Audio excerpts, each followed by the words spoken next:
Party में शामिल होने के लिए, शुभकामनाएं देंगे आप? मेरी तरफ से मैं मधु जी को ढेर सारी बधाइयाँ, ढेर सारी शुभकामना कि वो हज़ारों हजार बरिस ऐसे ही बर्थडे मनाते रहें, ताकि हम सब भाई उनके बर्थडे में आकर सेलिब्रेट करें और उनको इतनी सारी दुआएं दें। क्योंकि आज वो मुझे इतना चाहते हैं, इतना प्यार करते हैं कि आज ऐसा लगता है जो उनका बर्थडे नहीं, मेरा ही बर्थडे है। तो कुछ प्यार ऐसी होती है जो इंसान को मजबूर करते हैं। दुनिया के किसी काम में आदमी रहता है लेकिन उसके लिए वक्त निकालता है। मैं भी डबिंग में था, मैं बर्थडे के कपड़े उपड़े में भी बड़ा नॉर्मले पहन के आ गया हूँ।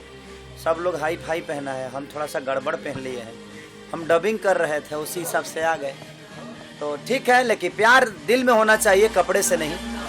तो मज़ा आता है। और मधु जी बहुत प्यार करते हैं मुझे, वो अपने भाई की तरह मुझे मानते हैं। तो ये मेरे लिए बहुत सम्मान की बात है, गर्व की बात है। ये कोई एक आम इंसान जो मेरे गांव से नहीं है, मेरे ज़िला से नहीं है, मेरे घर परिवार का नहीं है, उसके बावजूद भी एक घर परिवार की तरह मुझे प्यार देता है, मान सम्मान देता है। तो ये बहुत बड़ी बात है मेरे लिए। इसीलिए मैं आज सारा काम छोड़कर मैं अपने भाई के लिए चला आया बर्थडे विश करने। आप खेसारी भाई कोई गाना अगर आप उनके लिए गाना चाहो मधु जी के लिए, पुरुषों के लिए भी गा दीजिए कभी कभी। पुरुषों के लिए मैं गाना ही नहीं गा पाता हूँ, खाली मैं औरतों के लिए गा पाता हूँ भाई। एक्चुअली देखिए, पुरुषों के लिए एंजॉय करने के लिए बहुत सारी चीज़ होती है, लेकिन औरत घर में रहती है ना, तो घर में थोड़ा सा कम एंजॉय कर पाती है। हम लोग तो कहीं कर लेते हैं एंजॉय, लेकिन औरत नहीं कर पाएगी ना, घर परिवार में रहती है वो भाई। तो उसके लिए हम गाते रहते हैं। तो कोशिश करते हैं जैसे सिर्फ मैं औरतों का एंजॉय कराऊं, जिनके दिल पे मैं राज करता हूं और औरतों से बड़ा लगाव रहता है। और बस मधु जी के लिए गाना गाऊंगा मैं कि बहुत तकलीफ होती है मुझे जीने में, क्योंकि हर सांस मेरी कैद है तेरे सीने में। बहुत तकलीफ होती है मुझे जीने में। तो मधु मेरे अंग की तरह है, मेरे सांसों में है, इसलिए हर हफ्ते मैं उनसे मिलता हूं और हम दोनों भाई एक साथ बैठकर बहुत सारी बातें करते हैं, अपने बिजनेस के बारे में, अपने बारे में, अपने घर परिवार के बारे में शेयर करते हैं। तो ये घर परिवार जैसा रिलेशन है मधु जी से मेरा। अभी आप लोग अब्रॉड में बाहर शो भी करने वाले हो, उनके ऑर्गेनाइजर ने कुछ बताना चाहेंगे शो के बारे में? हाँ, दोहा कतर एक शो मैंने किया था, मधु जी कराए थे और तैयब जो उनके पार्टनर हैं, और हमारे वर्ल्ड वाइड के मालिक रत्नाकर जी। तो ये तीनों फिर से एक शो कर रहे हैं 14 तारीख को, 14 फरवरी को। वो लव डे है ना, उस दिन वो प्यार वाला दिन है और वहाँ छुट्टी रहता है। तो प्यार गुलाब गुलाब का दिन है, तो सरप्राइज कौन डे है? Valentine day. वही वैलेंटाइन डे हमारा है भाई। हम पढ़े लिखे कम है ना, तो हमको जो आता है वह बोलते हैं। प्लीज़ आप लोग क्षमा करिएगा, हमको जितना आता है, देखिए हम बिहार से हैं, तो बिहार से हैं तो हम वैलेंटाइन डे समझते हैं। हमको तो उतना इंग्लिश आता नहीं है, जितना आता है उतना में बोल लेते हैं भाई। आप लोग समझ जाइएगा, प्लीज़ बुरा मत मानिएगा। ये भोजपुरी की मिट्टी है, तो भोजपुरी की मिट्टी की खुशबू मेरे हर शब्द में होता है। तो 14 तारीख को हम और दिनेश लाल यादव जी, काजल रघवानी, अमरपाली दुबे, प्रवेश लाल यादव, सुभी शर्मा, सीमा सिंह, अंजना सिंह, बहुत सारे कलाकार जा रहे हैं वहाँ पे पूरी टीम के साथ। तो फिर ऑर्गेनाइज उन्होंने किया है मधु जी ने, और आपके तैयब जी और हमारे रत्नाकर जी, और सब लोग फिर से हम लोग जा रहे हैं। और पिछला शो इनका बहुत अच्छा हुआ था, तो ईश्वर से मेरी दुआ है कि ये भी शो इनकी इतनी अच्छी हो कि ये कुछ वहाँ से कमा के।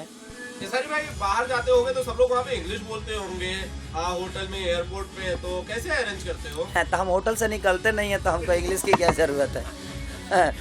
समस्या ये है कि जब हम बाहर गांव जाते हैं तो हम होटल से बाहर ही नहीं होते हैं। जितना काम है उतना ही। जब 10-20 लोग साथ में जाएंगे तो भाई अगर कोई इंग्लिश में खाना वाना लिखा होता है, तो इंग्लिश में थोड़ा प्रॉब्लम है मेरा, तो हम आगे कर देते हैं। बहुत सारे हीरोइन है, हीरो हैं, किसी को बोल देता हूँ कि हाउ खाना है, हाउ मतलब जब देख लीजिए क्या लिखा है, तो उल्ले खुदे ला कर दे देते हैं। तो हम होटल से बाहर ये नहीं निकलते हैं, तो हमको इंग्लिश की जरूरत नहीं पड़ती है। खेसारी भाई अभी आप कलकत्ता जाने वाले हो एक खास फिल्म की शूटिंग के लिए, उसके बारे में कुछ बताएंगे ऑडियंस को? हाँ, जिला चंपारण एक रियल घटना है चंपारण की, तो उस पर वो आधारित फिल्म है। और मुझे कहानी सुन के बहुत बेहद खुशी हुई। और वो लाल बाबू जी जो हैं उसके डायरेक्टर, एक नई हीरोइन है और एक मोहिनी घोष जी हैं शायद, संजय मिश्रा, संजय पांडे, अवधेश मिश्रा, ये लोग भी हैं, आनंद मोहन जी। तो बहुत सारे एक्टर, सारे लोग यहीं से, सिर्फ टेक्नीशियन कलकत्ता से और हीरोइन दोनों कलकत्ता की है। तो बहुत रियल कहानी है, इसलिए मैंने उस पर हाँ कहा। और कमाल के गाने उसके बने हैं। मधुकर जी ने बहुत अच्छा गाना बनाया है, आज़ाद सिंह, प्यारे लाल जी ने बहुत अच्छा लिखा है, और मैंने अच्छा कोशिश किया है गाने के लिए। बाकी प्रियंका जी, इंदु, सोनाली जी, कल्पना जी, सब लोगों ने जो भी गाना गाया है बहुत कमाल के लिरिक्स हुए हैं उसके। तो मुझे लगता है कि मेरे पब्लिक को प्यार मिलेगी। और जो मेरी 3 फरवरी को रिलीज़ हो रही है मेहंदी लगा के रखना, जो फिल्म मेरी आत्मा है, मैं उस फिल्म को बहुत प्यार करता हूँ। और रजनीश भैया से मुझे बहुत प्यारा है, क्योंकि वो थॉट इतना अच्छा लाते हैं कि मज़ा आता है काम करने में। और पहली फिल्म है उनकी, और इतना अच्छा उन्होंने शूट किया। अनंजय रघुराज तो एक बहुत पहुँचे हुए आदमी है, वो जब भी फिल्म बनाते हैं सुपरहिट ही होती है। तो मुझे लगता है कि मेरे मेहंदी लगा के रखना को सबको बहुत इंतज़ार है, और 3 फरवरी को आ रही है, तो सबका प्यार मेरे मेहंदी लगा के रखना को मिलेगा। अब वैलेंटाइन डे का आपने जिक्र किया है खेसारी भाई, उस दिन लड़के लड़कियों को प्रपोज करते हैं, कभी खेसारी ने किसी लड़की को प्रपोज किया? कहा है कि मेरे जख्मी दिल को तब खरोच रहे हो। देखो बाबू, हम प्यार करते थे, हम प्यार वार नहीं करते हैं। हम प्यार अपने काम से करते हैं, अपने पब्लिक से करते हैं।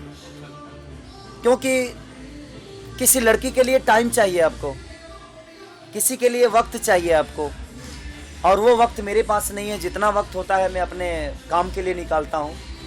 तो मैं अगर वक्त किसी लड़की के लिए नहीं निकालूंगा, उसको टाइम नहीं दूंगा, तो शायद कोई लड़की मेरे साथ ना रह पाएगी, ना ही अब शेयर कर पाएगी कुछ, और ना ही वो मेरे लिए जीने मरने की कसम खाएगी। इसलिए मैं किसी के साथ जीने मरने की कसम नहीं खाता, और ना ही मैं आज के डेट में किसी से प्यार करता हूँ, और ना ही मुझे करना है। क्योंकि मेरी जीवन जो है वो मेरे अपने परिवार के लिए, फैमिली के लिए है, और मेरे अपने पब्लिक के लिए है, जो मुझे अपने माँ बाप से भी ज़्यादा प्यार करती है। तो मैं जितना वक्त होता है अपने काम के लिए निकालता हूँ, क्योंकि समय ही है, हर दिन एक दिन आपकी ज़िंदगी से ख़त्म होती है। तो मैं हर पल चाहता हूँ कि मैं अपने पब्लिक के काम के लिए, अपने काम के लिए निकालूँ, ताकि मेरी पब्लिक मुझसे खुश रहे। खेसारी भाई, जोक्स के मजाक के बाद एक और मसला है, आप बीएसएफ में भी थे। बीएसएफ के एक जवान ने वीडियो पोस्ट किया है जिसमें खाना ठीक नहीं मिलता है, चाय ठीक नहीं मिलती है, बहुत वायरल हुआ है वो वीडियो। बीएसएफ में खेसारी का क्या एक्सपीरियंस था? एक्चुअली देखिए, बात ऐसा है कि हम खाने पे कम ध्यान देते थे, गाने पे ज़्यादा। हम बीएसएफ में भी थे, तो देखिए एक संगीत से जुड़ा हुआ था मैं, तो खाने पे कम, गाने पे ज़्यादा ध्यान था मेरा। तो होता है, समस्या हर जगह होती है, और घर परिवार छोड़ के इंसान देश की रक्षा कर रहा है। तो मैं सरकार से अपील करूंगा कि उनको कोई व्यवस्था अगर अच्छी नहीं मिलेगी तो हमारे देश की रक्षा कैसे कर पाएंगे। तो उनके लिए तो हमारे देश से ज़्यादा उनकी रक्षा और उनकी व्यवस्था होनी चाहिए। मैं सरकार से अपील करूंगा, क्योंकि वो हम सोते हैं, वो जगते हैं। तो आज अगर वो जग रहे हैं तभी हम सो रहे हैं, तो सबसे ज़्यादा व्यवस्था तो उन फौजियों की होनी चाहिए जो अपने घर परिवार से दूर हमारी रक्षा के लिए सीमा पे तैनात रहते हैं। थैंक यू खेसारी भाई। Thank you, love you.